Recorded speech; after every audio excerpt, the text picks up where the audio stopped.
오늘 잠언의 말씀에 보시면 친구라고 하는 말이 4번 반복해서 나옵니다.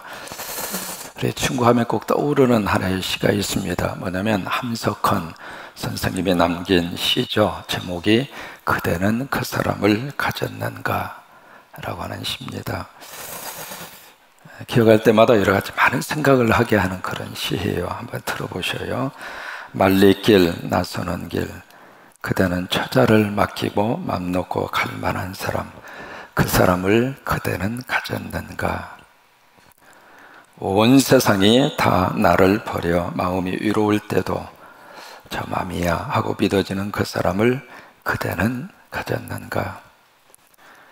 탔던 배 꺼져 가는 순간 구명대를 서로 사양하며 너만은 제발 살아다오. 그렇게 말할 그 사람을 그대는 가졌는가. 불의의 사형장에서 다 죽여도 너는 세상의 빛을 위해 바로 저 사람만은 살려 두거라 일러둘 그 사람을 그대는 가졌는가. 잊지 못할 이 세상을 놓고 떠나려 할 때 저 하나 있으니 하며 빵긋이 눈을 감을 그 사람을 그대는 가졌는가. 온 세상의 찬성보다도 아니 하고 가만히 머리를 흔들 그 한 얼굴, 생각이 알뜰한 유혹을 물리치게 되는 그 사람을 그대는 가졌는가. 이것이 함석헌 옹이 남기신 그대는 그 사람을 가졌는가 라고 하는 시입니다. 저는 여기서 그런 생각을 해봤어요. 그 사람을 가졌는가 라고 하는 그 문구와 더불어서 나는 누군가에게 그런 그 사람이 되어주고 있는가, 그렇게 한번 생각을 해보게 됩니다. 오늘 잠언의 말씀 속에 정말 좋은 친구가 누군가. 우리 사람이 혼자 살 수는 없거든요. 다 얽혀지고 살아야 되고 관계 속에서 살아야 되고 그런 속에서 우리들이 살아야 되기 때문에 정말로 나한테 진정한 친구가 누군가 한 번 정도 생각을 해보게 하는 몇 가지 말씀을 주시고 있습니다. 첫째로 입술이 지혜로운 친구가 진짜 좋은 친구입니다. 오늘 1절에 보시면 그렇게 말씀을 시작을 하고 있죠. 가난해도 성실하게 사는 사람이, 물질적으로는 좀 부족하다 하더라도 진실하게 살고 아주 성실하게 사는 사람이 입술이 우둔하고 입술이 패역한 사람보다도 훨씬 낫다. 오늘 1절 말씀에 그렇게 말씀을 하시고 있거든요. 입이 거친 사람보다도 어쨌든 간에 그의 입술을 통해서 나오는 그 말이 아주 지혜로운 사람, 성실한 사람, 그 사람이 훨씬 더 좋은 친구이다. 그렇게 1절에서 이렇게 말씀을 하시고 있습니다. 우리는 두 종류의 사람을 만날 수 있는데 이렇게 만나면 질소 같은 사람이 있어요. 요즘에 일산화탄소, CO2 아주 지금 매연 이거 지금 우리 삶을 너무 지금 힘들게 하고 있잖아요. 이렇게 만나면 꼭 질소 같은 사람, 이렇게 한마디 하면 꼭 질식시키는 사람. 그래서 그 사람 만나고 그러면 뭔가 그 마음속에 뭔가 이렇게 가슴에 상처가 되고 답답하고 천근만근 무거운 돌멩이를 얹어주는 것처럼. 여러분, 그런 관계와 그런 친구들은 자꾸 이렇게 멀리하고 싶은 거예요. 그러니까 한 번쯤 우리가 생각을 해봐야 할 필요가 있습니다. 왜 자꾸 내 주변에 있는 사람들이 떠나갈까? 왜 그럴까? 그 사람에게도 문제가 있지만은 또 하나 나에게도 문제가 있을 수 있다고 하는 거예요. 내가 자꾸 질수만 팍팍 이렇게 품어대면 누가 좋아하겠어요? 부부의 관계도 똑같은 거예요. 그냥 남편이 한마디 이렇게 하면은 꼭 아내의 가슴에 팍팍 후벼 파는 질소 같은 남편 옆에 누가 아내가 가까이 하겠어요? 그러니까 질소 같은 그런 사람의 곁에서는 친구가 저렇게 떠나가는 거예요. 근데 그 정반대로 산소 같은 사람이 있습니다. 여러분, 산소 이렇게 숲속 같은 데 들어가서 뭐 여러 가지 그 산소에 너무 좋은 그 공기를 마시고 나면 첫째 숨이 막 터지는 거예요. 숨통이 막 터지잖아요. 근데 그런 사람들은 산소 같은 말을 많이 품어대는 사람은 만나면 만날수록 만나고 싶은 거예요. 그 사람을 만나면 괜히 기분이 그렇게 상쾌하고, 그 사람을 만나면 뭔가 될 것 같고, 그 사람을 만나면 뭔가 역사가 일어날 것 같고, 그거요 산소 같은 말을 품어내는 사람이에요. 그래서 우리 성광인 식구들은 모두가 다 이 살림의 영성에 꼭 우리가 기초를 해서 서로가 서로를 격려하고 위로하고 칭찬하고 품어주고 그런 좋은 지혜로운 친구가 다 되었으면 좋겠습니다. 현대인들에 있어서 가장 큰 아픔이 고슴도치 딜레마라고 하는 게 있습니다. 여러분 아시는 것처럼 고슴도치는 이 배하고 몇 군데만 빼고 가시가 몇 개 있는 줄 알아요? 제가 헤어보진 않았고 찾아보니까 3만 개가 된답니다. 근데 그 가시가 얼마나 날카로운 줄 모릅니다. 근데 그 가시가 한번 박히잖아요. 빼기도 힘들 뿐더러 이게 건들면 더 들어가는 거예요. 그래서 고슴도치 가시가 그렇게 위험한데, 이게 왜 그런 딜레마를 가지고 있느냐면 사람이 외로우니까 가까이 갈 거 아니겠어요. 가까이 가면 가까이 가는 것만큼 내 가시로 상대를 찌르는 거예요. 찌르는데 내가 찌르고 있으면서도 그걸 몰라요. 내가 지금 참 가까운 사람인데 뭔가 도와준다고 하는 것 같은데 그것이 그 사람에게 가시가 돼서 콕콕 찌르기도 하고, 또 하나 그 사람의 가시가 또 나를 찌르네. 이것이 우리가 가지고 있는 딜레마라고 하는 거예요. 가까이 할 수도 없고, 가까이 와서 외로우니까 가까이 좀 접근하고 싶고 친구를 맺고 싶고 그런 관계 속에서 살고 싶은데 가시가 찌르니까 도망가고 싶고, 도망가면 너무 힘들고 고독하고, 가까이 가면 찌르고 또 나도 찌르고 상대도 나를 찌르고, 이것이 고슴도치의 딜레마예요. 어쨌든 우리가 서로 산소 같은 멋진 좋은 친구가 돼서 여기까지 뭐가 싫은 말이 나오다 하더라도 쏙 참고, 어쨌든 서로 격려하고 위로하고 서로 같이 하나가 되고 그렇게 됐으면 좋겠습니다. 이 시간에 실천을 해야 됩니다. 이 더운 날 옆에 앉아준 것이 얼마나 감사합니까? 서로에게 바라보시면서 산소 같은 말 한마디만 딱 한마디 해주셨으면 좋겠어요.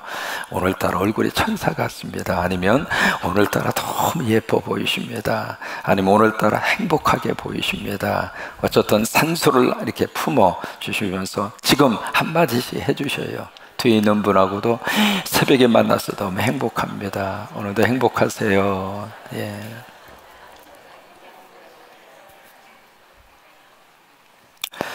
두 번째는 감사가 넘치는 친구가 참 좋은 친구입니다. 2절과 3절을 보시면 지식이 없는 소원은 선하지 못하고, 이게 무슨 말이냐면 열심은 참 좋은데 거기에 지식이 없다 그 말이에요.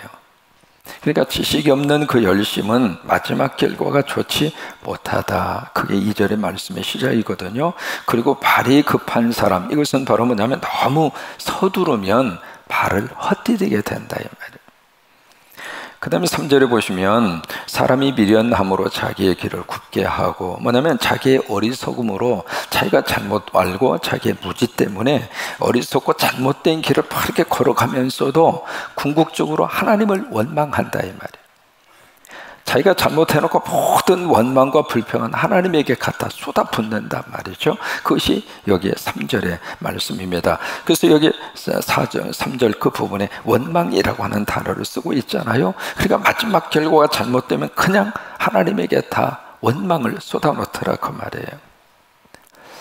사무엘상에 보시면은 블레셋이라고 하는 사람하고 블레셋하고 이스라엘이 막 싸우는데 막 이게 전세가 불리한 쪽으로 가니까 언약궤를 갖다가 놓으면 이 전쟁에서 이룰 수 있겠다 생각을 하고 갖다가 놔요. 그것이 바로 뭐냐면 지식이 없는 소원의 대표적인 행동입니다. 바른 지식이 없었어요. 그렇게 하면 이길 수 있다라고 하는 그 열심으로 갖다가 언약궤는 갖다가 놓았는데 결과적으로 어떻게 됐는가? 졌어요. 지고 나고 언약궤도 뺏겼어요. 그러니까 어떻게 되는가? 하나님을 막 원망해요. 이게 좋은 친구라고 하는 것은 바로 원망보다도 감사를 먼저 하는 사람이 좋은 친구입니다. 나 당신 만나서 감사하다고. 이게요, 가장 친구의 관계 속에서 가장 가깝게 지낼 수 있는 친구가 부부잖아요. 그러니까 서로 만나서 나 당신 때문에 감사하다고, 나 당신 때문에 너무 고맙다고. 이게요, 어느 정도 그런 양념들이 들어가야 이게 버무르면 참 맛있는 거지. 비빔밥을 먹는데 어제 얼마나 비빔밥 맛있게 했어요. 세상에 거기다가 계란 후라이까지 얹어줘. 세상에 계란 후라이 이거요 최고로 맛있는 거잖아요. 거기다가 정성까지 딱 얹어서 쌈이 어제 그 비빔밥 비벼서 집어넣는 그걸 기가 막히게 만들었더라고. 거기다 여러 가지 섞어서 거기다 양념을 해서 잘 비벼야 비빔밥이 맛이 있는 것처럼 친구의 관계 속에서도 서로 만나면 그냥 고맙다고 그러고 감사하다고 그러고 그 양념이란 말이에요. 그 양념을 섞지를 않으니까 맛이 없는 거예요. 아니 목사님 나는 정직하게 살아야 되기 때문에 정직의 기준이 뭐예요? 나는 뭐 솔직해야 되니까 솔직의 감정의 기준이 뭐예요? 차라리 그런 것보다도 내가 이 말을 해서 상대가 행복할 수 있다면 차라리 그 양념이 훨씬 더 우리 삶을 풍성하게 하는 거예요. 그러니까 원망하는 것보다도 감사가 먼저 가면 그것이 우리의 삶을 그리고 나를 행복하게 한다. 그러니까 감사를 많이 하는 친구가 좋은 친구예요. 그리고 세 번째로 끝까지 진실한 친구. 이게 좋은 친구입니다. 9절에 보시면 거짓 증인은 벌을 면하지 못할 것이고 거짓말을 하는 사람도 피하지 못할 것이다. 여기에 거짓 증인이나 거짓말 모두가 오래가지 못할 것이다 그 말이에요. 그러니까 진짜로 좋은 친구는 끝까지 진실하게 해. 진실한 친구. 여러분 다윗의 위대성은 바로 어디에 있느냐면 다윗이 될 수 있었던 가장 중요한 이유는 하나님이 계셔서 다윗이 됐던 것이고, 그러니까 우리 자녀들이 좋은 하나님의 자녀가 되기 위해서는 그 곁에 하나님이 있으면 돼요. 하나님만 갖다가 붙여주면 돼요. 하나님하고 가까이만 하게 하면 하나님이 우리 자녀들 쓰시는 거예요. 그 자녀들의 미래와 자녀들의 축복의 열쇠는 하나님이 가지고 계세요. 그러니까 하나님을 의지하고 살면 이 세상 살아갈 수가 있어요. 이 세상에서 멋진 하나님의 사람으로 하나님이 쓰시는 거예요. 그러니까 다윗이 될 수 있었던 이유는 하나님이 계셨어요. 두 번째, 다윗에게 너무 좋은 친구 요나단이 있었어요. 끝까지 믿어줬어요. 아버지가 등 돌리고 다윗을 해코지 하려고 했을 때에도 요나단은 다윗 곁에 있어 주었어요. 진실한 친구가 있었던 거예요. 그러니까 우리 자녀들 속에 그런 친구를 꼭 만날 수 있도록 기도해 주셔야 돼요. 왜냐하면 우리 자녀들은 친구의 영향을 90% 이상 받아요. 우리 아이가 샌프란시스코로 올라가서 샌프란시스코에서 내려오려고 하질 않아요. 물론 이제 가자마자 우리 한국으로 와버렸으니까 캘리포니아 쪽으로 이쪽 살았던 동네로 내려오고 싶어도 기회가 없기도 했지만 일부러 안 내려오려고 하는 것을 느꼈어요. 근데 왜 그랬을까? 근데 이번에 이제 내 엄마하고 깊이 이야기하면서 속에 있는 이야기를 몇 가지를 했더라고요. 근데 그 중에 하나가 내가 전달을 받은 내용이에요. 샌프란시스코가 물가가 미국에서 가장 높습니다. 이거 뭐 보통 높은 게 아니에요. 애지간히 벌어서는 살 수가 없는 동네. 그래서 이 샌프란시스코 같은 경우에는 연봉 15만 불에서 16만 불을 받아도 저소득층이래요. 그러니까 이게 물가가 얼마나 비싼지 몰라요. 근데 그런 속에서 사는 것보다는 차라리 넉넉하게 이쪽 내려와서 살면 좋겠는데 왜 안 내려오는가? 이유가 뭐냐면 이쪽 동네로 오면은 좀 나쁜 친구들이 많이 좀 있었어요. 그 친구들 영향을 받을까 봐서 일부러 그 동네에서 안 내려온 거예요. 그때 올라가가지고 지금 여지껏 살고 있거든요. 벌써 10몇 년이에요. 거의 한 4년 가까이 그 동네에서 지금 살고 있는데, 내려오면 그 나쁜 친구들이 영향을 받을까 봐서 이 친구가 지 아버지를 닮아서 그런가? 그래 안 내려오는 거야. 비싸도 그냥 그 자리에 서 있는 거예요. 그러니까 우리 주변 속에 꼭 우리 부모님들이 기도해야 할 이유가, 첫째는 하나님이 다 곁에, 우리 자녀 곁에 있을 수 있도록, 두 번째는 우리 자녀들에게 좋은 친구라고 하는 것은 하나님 모시고 사는 친구가 좋은 친구예요. 돈 많은 친구, 공부 잘하는 친구, 그게 기준이 아니에요. 하나님 잘 모시고 있는 친구가 좋은 친구예요. 그 친구가 옆에만 있으면 우리 자녀들은 잘 된다 이 말이에요. 다윗을 보면 우리가 그것을 느낄 수가 있어요. 그리고 네 번째로, 주기를 좋아하는 친구가 좋은 친구입니다. 6절에 보시면 너그러운 사람에게는 은혜를 구하는 자가 많고 선물 주기를 좋아하는 자에게는 사람마다 친구가 되느니라. 이해가 되는 말씀이죠. 주머니에서 뭐가 자꾸 나가면 자꾸 사람이 옆에 자꾸 모여들게 되어져 있어요. 그런데 여기에 이게 친구라고 하는 게 꼭 주기만 하고 하면은 이 친구의 관계가 오래 못 갑니다. 주기도 하고 받기도 하고 그래야 돼요. 그 관계가 이루어져야 친구의 관계가 오래 가는 거예요. 내가 5번 얻어먹었으면 한 번 정도는 내가 주어야 친구가 되지, 맨날 얻어만 먹으면 이 관계가 서먹서먹해지는 거예요. 그런 거예요. 그런데 정말로 좋은 친구가 되려면 줄 때는 이만큼 주고 받아 먹을 때는 요만큼 받아 먹고, 그러면 참 좋은 친구예요. 주는 건 요만큼 주고 요만큼 받아 먹으려고 그러면 친구의 관계가 어색하거든.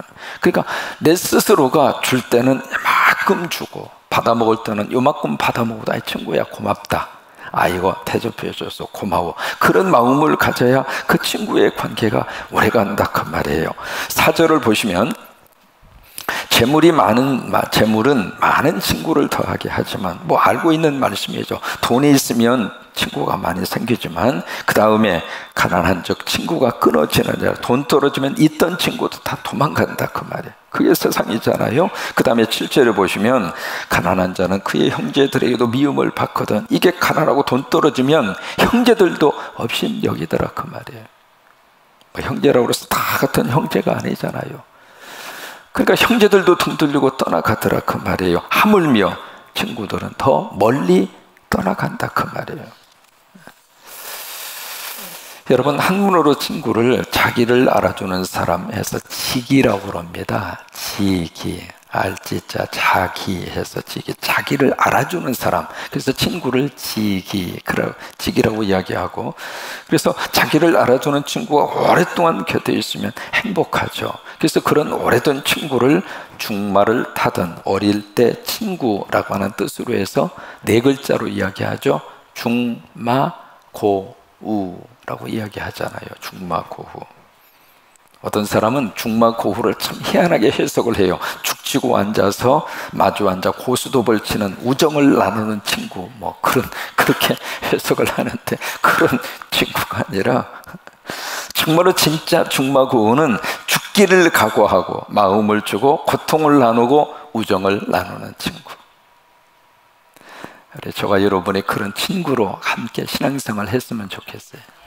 목회자와 성도가 친구처럼 격의가 없이 그냥 같이 생각을 나누고 마음을 나눌 수 있는 그런 목회자와 성도, 그런 친구의 관계로, 그런 관계로 우리가 함께 믿음 생활 같이 해나갔으면 좋겠고, 또 하나 성도와 성도가 그런 친구의 관계로 서로에게 친구가 되어주고 나도 누군가에게 친구가 되어주고, 그런 관계로 성도가 그렇게 신앙생활을 하셨으면 좋겠고, 또 하나 특히 부부지간에 친구처럼, 좋은 친구처럼 부부지간에 그렇게 지내셨으면 좋겠습니다. 여러분, 친구 중에 최고로 좋은 친구는 예수님이에요. 그래서 요한복음 15장 13절 14절, 사람이 친구를 위해서 자기의 목숨을 버리면 이보다 더 큰 사랑이 어디가 있겠는가. 그렇죠? 그보다 큰 사랑이 어디가 있겠어요. 너희는 내가 명한 대로 행하면, 예수님께서 말씀하신 대로 행하면, 그 다음에 너무 귀한 말씀이에요. You are my friend. 그렇다면 너는 내 친구야. 그게 주님의 말씀이에요. 요한복음 15장 14절. 너는 내 친구야. You are my friend. 너는 내 친구야. 예수님이 그렇게 말씀을 하시는 거예요. 여러분, 우리 모두는 예수님의 친구예요. 친구 되시는 예수님, 천국까지 우리와 함께 할 줄로 믿습니다. 친구 되시는 예수님, 이 무더위 속에서 다 이기고 승리하도록 역사하실 줄로 믿습니다. 아멘.